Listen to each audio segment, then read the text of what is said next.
Star వి భక్తి టీవీని subscribe చేసుకోండి, లైక్ చేయండి, షేర్ చేయండి. శ్రీ మహాగణాధిపతయే నమః. శ్రీ గురుభ్యో నమః. సింహీం సింహముఖీం సఖీం భగవత ప్రోత్పుల్లవక్త్రోజ్వలాం శూలస్థూల కపాలపాసఢమరు వ్యగ్రాగ్రహస్తాంబుజాం దంష్ట్రాకోటి విసంకటాశ్చ కుహరామారక్తనేత్రత్రయీం బాలేంద్యుద్యుతిమౌళికాం భగవతీం ప్రత్యంగిరా భావయేత్. ఈ చరాచర సృష్టిలో ఉన్నటువంటి 84 లక్షల జీవరాశుల్లోకెల్లా ఉత్కృష్టమైనటువంటి జన్మ మానవ జన్మ. అటువంటి జన్మని సార్థకం చేసుకోవడానికి ప్రతి మనిషి కూడా తాను ఏమేమి చెయ్యాలి, ఎలా చెయ్యాలి, ఎప్పుడు చెయ్యాలి, ఎలా చేస్తే ఎటువంటి ఫలితాలు వస్తాయి, ఆ ఫలితాల వల్ల మనకి ఉన్నటువంటి జన్మరాహిత్యం ఎంత తొందరగా కలుగుతుంది అనేటటువంటిది ఈ మధ్యకాలంలో ఈ కలియుగ ధర్మంలో కాంక్ష ప్రతి ఒక్కరికి పెరిగింది. కానీ పూర్వం కృతయుగం, త్రేతాయుగం, ద్వాపరయుగం 3 యుగాలు గడిచాయి. ఈ 3 యుగాల్లో కొన్ని లక్షల సంవత్సరాల ఆయుర్దాయం ఉండేది, వేల సంవత్సరాల సాధన ఉండేది. ఆ సాధనతోని వీళ్ళు ఆ భగవంతుని చేరడానికి ఉపయోగపడుతూ ఉండేది సాధన. ఈ కలియుగ ధర్మంలో ఆయుర్దాయం తగ్గింది, మనిషి పొడవు తగ్గింది, అలాగే ప్రతిదీ ప్రమాణం తగ్గుతూనే వస్తుంది. మరి ఈ కాలంలో ఎలా, ఈ యుగంలో ఎలా భగవంతుని పొందాలి అంటే స్మరణ, అర్చన, యజ్ఞ, దానములు అని చెప్పబడుతోంది శాస్త్రం. స్మరణ అంటే భగవన్నామ సంకీర్తన, యజ్ఞము అంటే హోమయాగాది క్రతువులు చేయించడం, అలాగే అర్చన అంటే స్వామివారికి అభిషేకాలు, విగ్రహాలకి మూర్తులకి ఇలాంటివి చేయడం ద్వారా కొంతవరకు ఆ భగవద్ అనుగ్రహం పొందేటటువంటి అవకాశం ఉంటుంది. కానీ యుగధర్మం ప్రకారం ప్రతి మనిషికి ఒక కామ్యం అనేటటువంటిది ఉంటుంది. అటువంటి కామ్యాన్ని ఎప్పుడో సంవత్సరం తర్వాత 2 సంవత్సరాల తర్వాత తీరుతుందండి, మీరు ఆగండి, ఆ పూజ చేయండి, జపం చేయండి అంటే వేళ భక్తులు ఆగేటట్టుగా లేరు. కారణం ఏమిటంటే ప్రతి ఒక్కరికి ఉన్నటువంటి సమయం తక్కువ, పని స్పీడ్ కావాలి. అంటే మీకు అర్థమయ్యేలా చెప్పాలంటే సైకిల్ తొక్కేవాడికి బండి తోలాలని ఉంటుంది, బండి తోలేవాడికి కారు తోలాలని ఉంటుంది, కారు తోలేవాడికి ఫ్లైట్ ఎక్కాలని ఉంటుంది, ఫ్లైట్ కంటే స్పీడ్గా ఉంటుంది జట్టు ఉంది. అలా ఒక్కొక్క దానికి ఒక్కో వేగవంతమైనటువంటి పరిష్కారం ఉంది ప్రతి దానికి, ప్రయాణానికి. అలాగే ఉన్నటువంటి సమస్యలు తీర్చుకోవడానికి కూడా ఈ యుగధర్మంలో చాలా పరిష్కారాలు చెప్పబడ్డాయి. అటువంటి పరిష్కారాలలో మొట్టమొదటి పరిష్కారం ప్రత్యంగిర అని చెప్తోంది ధర్మశాస్త్రం. ఎందుకంటే మనకి అతి శీఘ్రగతిన ఫలితాలు ఇచ్చేటటువంటి విద్యలుగా దశమహావిద్యలు చెప్పబడుతున్నాయి. పూర్వం నుంచి ఇవి ఆచరణలో ఉన్నటువంటి విద్యలే.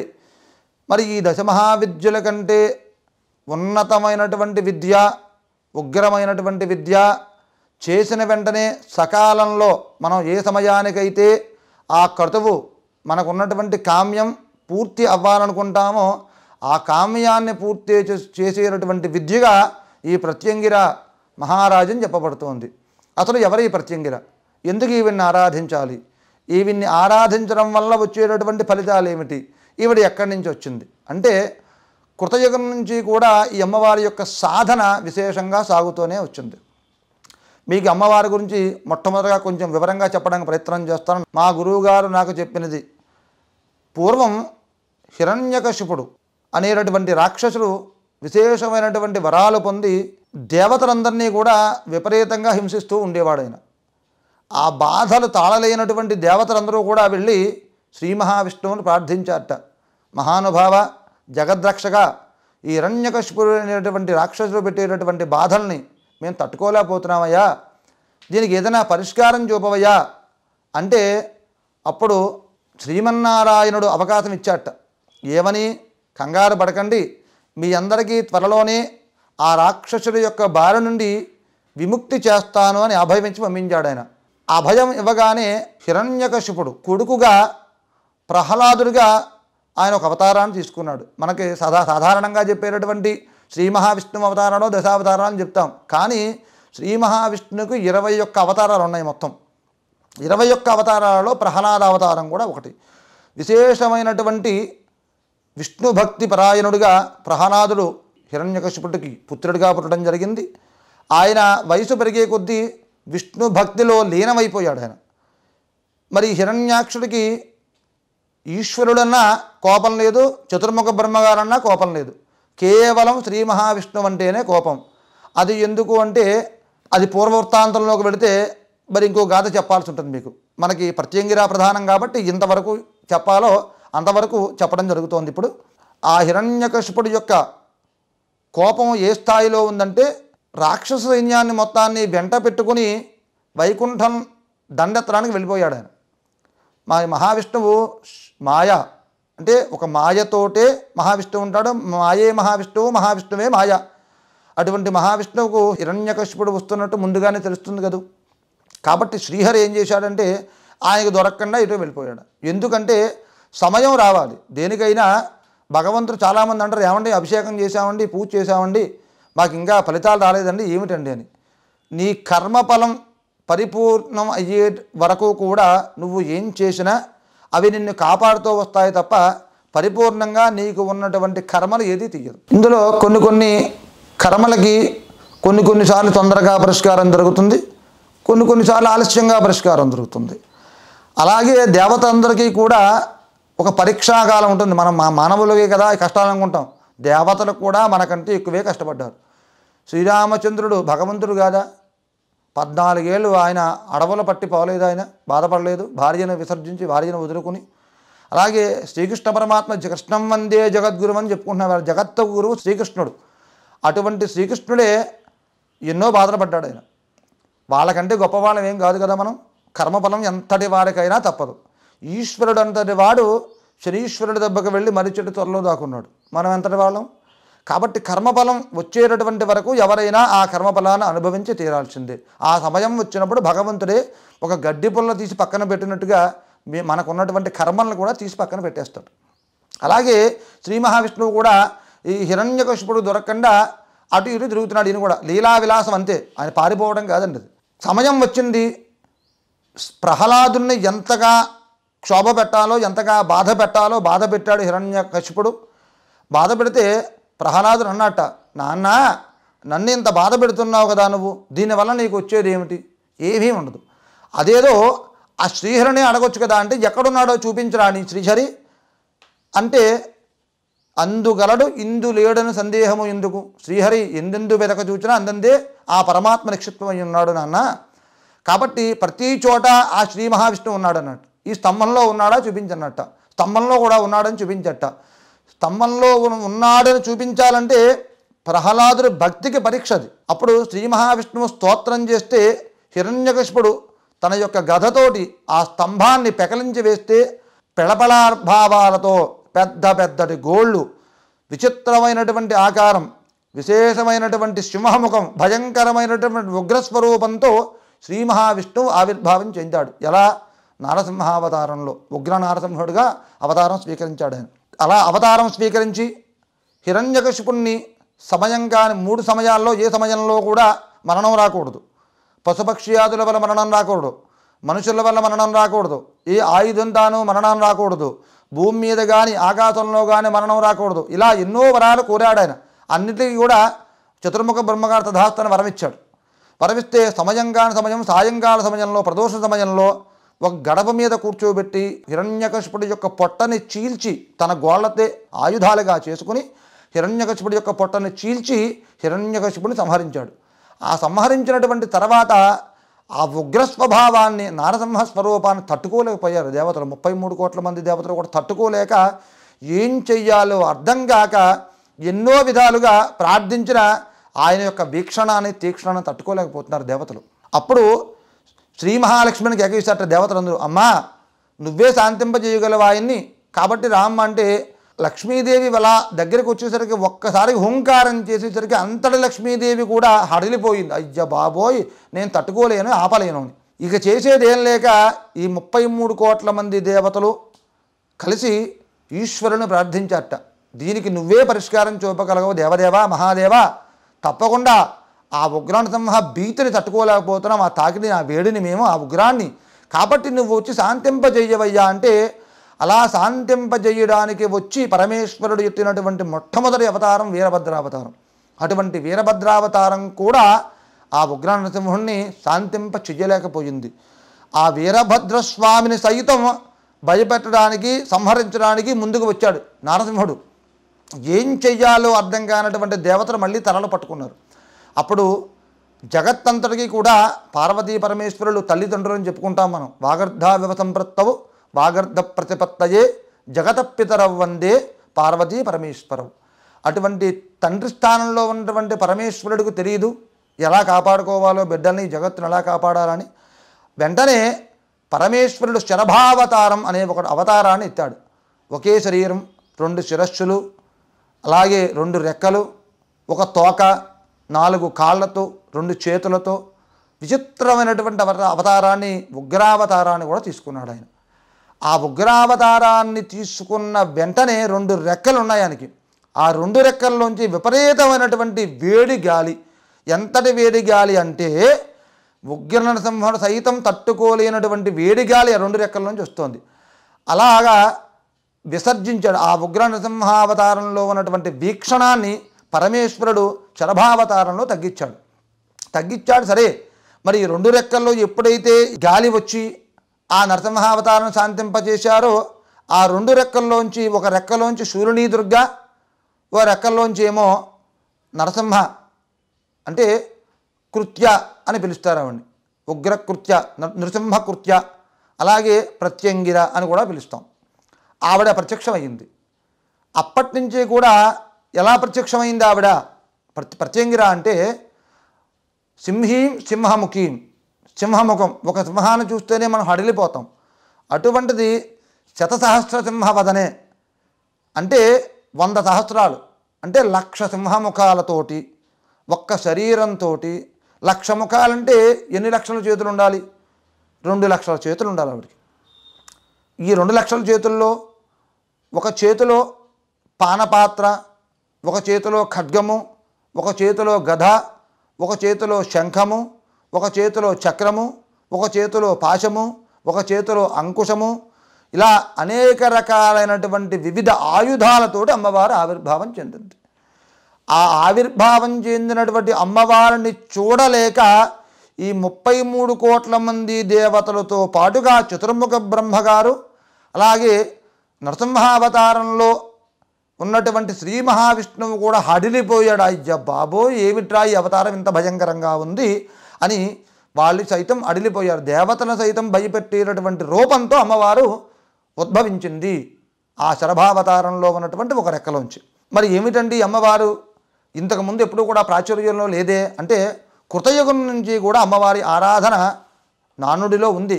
కాకపోతే ఈ అమ్మవారు ఉగ్రస్వరూపం. అమ్మవారి ఆరాధన చేసేటటువంటి వారు కూడా ఉగ్రస్వరూపం అని చాలామంది భయపడి చాలామంది దూరంగానే ఉంటారు అమ్మవారికి. కారణం ఏంటంటే నియమ నిబంధనలు, నిష్టలు కొంచెం తీవ్ర స్థాయిలో ఉంటాయి ఆవిడికి. అలాగని ఎవరైతే అమ్మని ఆరాధిస్తున్నారో వాళ్ళని ఇబ్బంది పెట్టేటటువంటి మూర్తి అయితే కాదు అమ్మవారు. శాంత స్వభావంగానే అమ్మవారు ఉంటుంది. ఎవరైతే ఉగ్రకృత్యాలు చేస్తున్నారో వారికి ఉగ్రంగా కనపడుతుంది. శాంతకృత్యంలో ఆవిడ్ని ఆరాధిస్తున్నారో శాంతంగా కనపడుతుంది. మీకు అర్థమయ్యేలా చెప్పాలంటే ప్రతి మనిషిలో కూడా సత్వగుణము, రజోగుణము, తమోగుణము అని చెప్పబడుతుంది ధర్మశాస్త్రంలో. అంటే సత్వగుణం అంటే సాత్వికంగా ఉండేటటువంటి వారు, సాత్వికంగా ఆచరణ విధులు ఆచరించేటటువంటి వారు, సాత్వికమైనటువంటి ఆహారాలు భుజించేవారు సాత్వికంగానే ఉంటారు వాళ్ళు. వారికి ఎప్పుడు కూడా దేవతామూర్తిని కూడా సాత్వికంగానే ఆరాధిస్తూ ఉంటారు వాళ్ళు. మీకు అర్థమయ్యేలా చెప్పాలంటే పూలు, పళ్ళు, కొబ్బరికాయ, ఇలాగ పాయసమని, పులిహార, చక్కెర పొంగల్, ఇలా సాత్వికమైన పదార్థాలు వారు ఏదైతే సాత్వికంగా భుజిస్తున్నారో ఆయా పదార్థాలు మాత్రమే అమ్మవారికి పెట్టి వారు భుజిస్తూ ఉంటారు. కాబట్టి సాత్వికమైనటువంటి విధానంగా అమ్మవారి ఆరాధన చేసేటటువంటి వారికి ఆవిడ సాత్వికంగానే దర్శనమిస్తుంది. ఎటువంటి హాని చెయ్యదు అమ్మవారు. సత్వగుణం అయింది. తమోగుణంలోకి వచ్చేసరికి కొంచెం ఉగ్రస్వరూపంగా అమ్మవారిని ఆరాధిస్తాం. దానికే ఈ మధ్యకాలంలో వామాచారము అనేటటువంటి పేరు పెరగడం జరిగింది. అంటే వామాచారము అనేది పూర్వం నుంచి ఉంది. వామాచారం ఈ మధ్య బహిర్గతమైంది. వామాచారం అమ్మవారికి ఉంది అని. దక్షిణాచారము, వామాచారము, కౌలాచారము, అఘోరాచారము అని 4 ఆచారాలుగా అమ్మవారిని ఆరాధించవచ్చు. కానీ సాత్వికంగా ఆరాధించేటటువంటి వారు దక్షిణాచారంలో ఆరాధిస్తారు. అది ఉదయం పూట ఆరాధన ఉంటుంది విశేషంగా. వామాచారంలో ఆచరణ చేసేటటువంటి వారు సాధ్యమైనంత వరకు చీకటి పడిన తర్వాత రాత్రి 9 దాటిన తర్వాత తెల్లవారుజామున 3 గంటల వరకు ఆమె వారి యొక్క ఆరాధన ఉంటుంది. ఇక కౌలాచారం అఘోరాచారం ఇప్పటికీ నానుడులు లేవు. ఇప్పటి చేసేవారు కూడా ఎవరు లేరు. ఆ 2 ఆచారాలు కేవలం దక్షిణాచారం వామాచారం మాత్రమే ప్రస్తుతం మనుగడలో ఉన్నాయి మనకి. కానీ అమ్మవారి ఆరాధన చేసేటటువంటి వారికి ఇవి వర్తించవు. కారణం ఏంటంటే అమ్మవారి పాదాలు పట్టుకుని అమ్మా నువ్వే శరణు, నువ్వే దిక్కు, నాకు ఈ సాధక బాధకాలు ఉన్నాయమ్మా, ఇవి తీర్చాలమ్మా అని వచ్చేటటువంటి భక్తులు ఎవరైతే ఉన్నారో వారికి ఈ నియమ నిబంధనలు వర్తించవు. ఎందుకనంటే వారు ఆ క్షణం వస్తారు, అమ్మవారి ఆరాధన చేసుకుంటారు, హోమం చేసుకుంటారు, వారి కామ్యం ఏదో అమ్మవారికి చెప్పుకుంటారు, వెళ్ళిపోతారు, అక్కడితో అయిపోతుంది. మరి సాధకుడు అలా కాదు కదా. నేను చెప్పేది సాధకులకు మాత్రమే. సాధకుడు దక్షిణాచారంలో చేసేటటువంటి సాధకుడు కొన్ని నియమ నిబంధనలు విశేషంగా ఎక్కువగా ఉంటాయి, ఆచార వ్యవహారాలు. మరి వామాచారికి అలా ఉండవు. వామాచారి దక్షిణాచారి చేసేటటువంటి ఆరాధన కుడి చేతితో చేస్తాడు. ఏ పూజ చేసినా, అర్చన చేసినా, హోమం చేసినా, ఆరాధన చేసినా. మరి వామాచారి చేసేటటువంటి ఆరాధన ఎడం చేత్తో ఉంటుంది. ఆరాధన కుడి చేత్తో అమ్మవారికి ఆరాధన అయితే చేయడు. హోమం చేసినా ఎడం చేతితో హోమం చేస్తాడు. కారణం వామాచారం అంటేనే దక్షిణాచారానికి అభిముఖంగా ఉంటుంది. టోటల్గా రివర్స్లో ఉంటుంది ఆరాధన. అమ్మవారి ఆరాధన అంటే మకార పంచకాలతో ఉంటుంది ఆరాధన. మకార పంచకాలు అంటే మద్యము, మాంసము, మత్స్యము, మైథునము, అలాగే ముద్ర, ఈ 5 ఆభరణాలతో అమ్మవారి ఆరాధన ఉంటుంది. విశేషించి వామాచారం అనేటటువంటిది ఈ మధ్యకాలంలో కొన్ని ప్రసార మాధ్యమాల్లో కొంతమంది ప్రబుద్ధులు, పేర్లు అవసరం లేదు ఇక్కడ, కొంతమంది ప్రబుద్ధులు తయారయ్యి వామాచారం చేసేటటువంటి వారు మేము తాగొచ్చు, మేము మాంసం తినొచ్చు, మేము చేపలు తినొచ్చు, మా ఇష్టం వచ్చినట్టుగా మేము బతకచ్చు, మా ఇష్టం వచ్చిన వారితో మేము సంభోగించవచ్చు అని చెప్పడం జరుగుతోంది. కానీ ఇది అమ్మవారిని కించపరిచేలాగే ఉంది ఈ మాటలైతే. వామాచారం చెప్పింది అమ్మవారికి తప్ప సాధకుడికి కాదు కదా. ధర్మశాస్త్రం చెప్పుదా. సాధకుడిని ఎక్కడ కూడా నువ్వు తాగు, తిను, పడుకో అని ఎక్కడ చెప్పలా ఆచారంలో. ఒక్క అమ్మవారికి మాత్రం చేసేటటువంటి విధులు సమర్పించమంది. అందున వామాచారంలో కూడా 4 రకాలుగా ఉంటారు. మళ్ళీ కొంతమంది ఈ మధ్య మాంసాలు పెట్టేటటువంటి ఆచార వ్యవహారాలు ఉన్నటువంటి గురు పరంపర అంటే గురుత్రయం ఉంది దీంట్లో. గురు పరంపరగా ఎవరు ఏ గురువు ఏ మంత్రం ఇచ్చి ఏ ఆచారం చెప్పాడో ఆ ఆచారాన్ని ఆ సాధకుడు పాటించాల్సి ఉంటుంది. ఒక్కో గురు పరంపర ఒక్కోలా ఉంటుంది, ఒక్కో విద్య ఒక్కోలా పనిచేస్తుంది. అంటే మీకు అర్థమైనా చెప్పాలంటే కళ్ళకు సంబంధించినటువంటి వ్యాధి వస్తే ఒక వైద్యం ఉంటుంది, గుండెకు సంబంధించిన వ్యాధికి ఒక వైద్యం ఉంటుంది, కిడ్నీలకు సంబంధించి ఒక వైద్యం ఉంటుంది, లివర్కి సంబంధించి ఒక వైద్యం ఉంటుంది. అలాగా శరీరంలో ఉన్నటువంటి అవయవాలకన్నీ ఒకే వైద్యం ఉండదు. ఒక్కో వ్యాధికి ఒక్కో అవయవానికి ఒక్కో వైద్యం ఉంటుంది. అలాగే గురువు ఇచ్చేటటువంటి సాధనా క్రమంలో ఇచ్చేటటువంటి బీజం ద్వారా ఇచ్చేటటువంటి ఆచార వ్యవహారాలను బట్టి అమ్మవారి ఆరాధన నిమిడీకృతమై ఉంటుంది. ఇది పట్టుకోవాలి మొట్టమొదటిగా. అంతేకాదు మేము వామాచారం చేస్తున్నాం కాబట్టి మేము విచ్చలవిడిగా బతికేస్తామంటే కుదరదు. ఇది యుగధర్మానికి పనికిరాదు. ఒకటి, అమ్మవారి ఆరాధన చేసేటటువంటి వారికి సాధ్యమైనంత వరకు, నాకు తెలిసినంత వరకు ఎటువంటి దురవ్యసనాలు ఉండవు. ఉన్నా అది బహిర్గతం చెయ్యరు. కారణం ఏంటంటే ఆరాధనా విధిలో అమ్మవారి అర్చనను బట్టి, గురువు ఇచ్చిన దాన్ని బట్టి గురువు చెప్తాడు, నువ్వు మద్యం నివేదన చేస్తే నువ్వు తాగాలంటాడు, మాంసం నివేదన చేస్తే నువ్వు తినాలంటాడు. అది గురువు ఇచ్చే పరంపరను బట్టి ఉంటుంది. ప్రతి వామాచారి అలా చేయాలని రూల్ ఏం లేదు. గురువు పరంపరగా ఏ మంత్రం అయితే వస్తుందో, ఏ ఆచారం గురువు చెప్తున్నాడో ఆ గురువును బట్టి మనం ఆచరించాల్సి ఉంటుంది. ఎవరైతే ఈ వామాచారంలో మేము తాగేస్తాం, తినేస్తాం, మా ఇష్టం వచ్చినట్టుగా జీవిస్తామని చెప్తున్నారో అప్పటి నుంచి ఈ అమ్మవారి యొక్క ఆరాధన విధులలో చాలామందికి చాలా అపోహలు వచ్చేసేయండి. ఎందుకంటే ఏమిటి ఇలా చెబుతున్నారు, అమ్మవారు ఇలా ఉంటుందా, ఇలా చేస్తారా, అమ్మవారికి తప్పు కదా, ఇలా చేయకూడదు కదా, అమ్మ ఎందుకు ఒక ప్రాణిని బలి కోరుతుంది అని చాలామంది అంటూ ఉంటారు. ఇక్కడ గురు పరంపరంగా వచ్చిందే తప్ప అమ్మవారు ఎప్పుడూ కూడా ఏ జీవిని ఏ వ్యక్తిని బలికూడదండి. ఏ వ్యక్తిని ఏ జీవిని పాడు చేస్తుంది. ఎలాగో తెలుసా అండి, ఇలా అమ్మవారి పేరు చెప్పి ఇలా ప్రసార మాధ్యమాల్లో సోషల్ మీడియాలోకి వచ్చి ఇలా మేము తినేస్తాం, తాగేస్తాం, ఇష్టం వచ్చినట్టుగా చేసేస్తాం అనేటటువంటి వారికి ఆవిడికి మరో పేరు ఉందండి, ప్రత్యంగిర. ప్రత్యక్ అంటే ఎవరైతే సాధకుడు ఆవిడికి అభిముఖంగా వెళ్ళిపోతున్నాడో వారిని సైతం తినేసేటటువంటి అమ్మవారిగా చెప్పబడుతోంది అమ్మవారిని. కాబట్టి అమ్మవారి విషయంలో చాలా జాగ్రత్తగా వహించాలి సాధకులు. ఇష్టం వచ్చినట్టుగా మాట్లాడకూడదు. అమ్మవారిని ఆరాధిస్తున్నాం కదా అని అమ్మవారిని ఇష్టం వచ్చినట్టుగా మనం వాడకూడదండి. ఈవిడికి మరో పేరు అభిచారిక హోమాగ్ని సముస్థితాయ నమః. అభిచారిక ప్రయోగం అంటే మీకు అర్థమయ్యేలా చెప్పాలంటే దేవదానవులు సహితం అమ్మవారిని ఆరాధించిన వాళ్ళే. ఈవిని ఆరాధించిన వాళ్ళు మనకి తెలిసినటువంటి వారు ఇంద్రజిత్తు, రావణాసురుడి యొక్క కొడుకు ఇంద్రజిత్తు నికుంభళ ప్రయోగం అనే ప్రయోగం చేసి ఏ యుద్ధానికి వెళ్ళినా కూడా విజయాన్ని సిద్ధించుకుని వచ్చేసేవాడు. అలాగే రామరావణ యుద్ధం జరుగుతున్నటువంటి సమయంలో కూడా ఈయన నికుంభళ ప్రయోగాన్ని చేయడం ప్రారంభించాడు. రావణుడి మీద యుద్ధం గెలవాలి, ఏవైనా రాజ్యాన్ని మళ్ళా మనం పోగొట్టుకోకూడదని. ఆంజనేయుడికి లక్ష్మణుడికి విభీషణుడి ద్వారా ఈ విషయం తెలిసింది. విభీషణుడు చెప్పాట, ఏమయ్యా మీరు యుద్ధ సన్నాహాలు చేసుకుంటున్నారు, బాగానే ఉంది. అక్కడ ఇంద్రజిత్తు గనక పరిపూర్ణంగా ఆ నికుంభళ ప్రయోగం ప్రత్యంగిరా ప్రయోగం పూర్తి చేస్తే రాముడు కాదు, లక్ష్మణుడు కాదు, ఆంజనేయుడు కాదు, వానర సైన్యం మొత్తం చనిపోతుంది. ఆపడం ఎవ్వరి వల్ల కాదు. అంతటి విశేషమైనటువంటి ప్రయోగం అమ్మవారి యొక్క ప్రయోగం నికుంభళ ప్రయోగం. కాబట్టి ముందు వెళ్ళి ఆ యజ్ఞాన్ని ధ్వంసం చేయమన్నాడు విభీషణుడు. ఆంజనేయ స్వామి లక్ష్మణుడు వెళ్ళి వెంటనే యజ్ఞాన్ని ధ్వంసం చేసి వచ్చారు. కాబట్టి వెంటనే ఆ సాధన చేసేటటువంటి సాధకుడు ఎవరైతే ఇంద్రజిత్తు ఉన్నాడో ఆయన సంహరించడం జరిగింది రాముడు. ఈ అమ్మవారి సాధనలో ఎవరైతే అమ్మవారిని చక్కగా పట్టుకోవడానికి ప్రయత్నం చేసి ఆమె మీద మనస్సు పెట్టి సాధన చేస్తారో వాళ్ళకి అంతకి 10 రెట్లు ఫలితాన్ని కూడా అమ్మవారు ప్రసాదిస్తుంది. అలాగే చాలా మందికి ఈ యొక్క అమ్మవారి విషయంలో కొన్ని అపోహలు ఉన్నాయి. ఏమండి అమ్మవారి ఉగ్రస్వరూపం కదండి, ఆరాధన అందులో చేయకూడదు కదండి, చాలా ఆచార వ్యవహారాలు ఉంటాయి కదండి అంటే ఆచార వ్యవహారాలు చెప్పినటువంటి సాధకుడికమ్మ, చేసేటటువంటి భక్తులకి కాదమ్మా, సాధకుడికి మాత్రమే. ఎందుకంటే సాధకుడు ఈవేళ ఏదో జపం చేసి రేపు వదిలేయడానికి లేదు. అమ్మవారిని ఆరాధన చేయటం అంటే ఒక పడుకున్నటువంటి సింహాన్ని లేపి పైన కూర్చోవడమే. ఒకసారి లేపి పైన కూర్చున్నాక నేను దిగేస్తానని భయంగా అంటే తినేస్తుంది ఆ సింహం మిమ్మల్ని, సాధకుడిని. కాబట్టి సాధకుడు దిగడానికి లేదు, వాడు జీవితాంతం వాడు చనిపోయేంత వరకు సాధన చేయాల్సిందే. మరి మీకు వచ్చేటటువంటి నియమ నిబంధనలు ఏముంటాయి? ఏ రోజైతే మీరు అమ్మవారి ఆరాధన చేయాలనుకుంటున్నారో, హోమం చేయాలనుకుంటున్నారో ఆ రోజు మధ్యాహ్న సమయంలో భోజనం మానేసి, ఎందుకంటే అమ్మవారి ఆరాధన ఎక్కువగా అసుర సంధ్య వేళ అంటే సాయం సమయంలోనే అమ్మవారి యొక్క హోమాలు జరుగుతూ ఉంటాయి చాలా చోట్ల. ఎందుకంటే అది ఆ సమయంలో చేసేటటువంటి హోమం అమ్మవారికి చాలా ప్రీతికరం.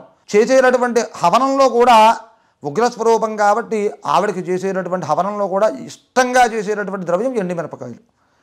ఒక ఎండుమిరపకాయ ఇంట్లో స్టవ్ వెలిగించి పొయ్యి మీద పెట్టండి, ఒక్క నిమిషం మీరు అక్కడ నుంచోలేరు. మీరు కొన్ని కేజీల ఎండుమిరపకాయలు వేసేస్తూ ఉంటాం.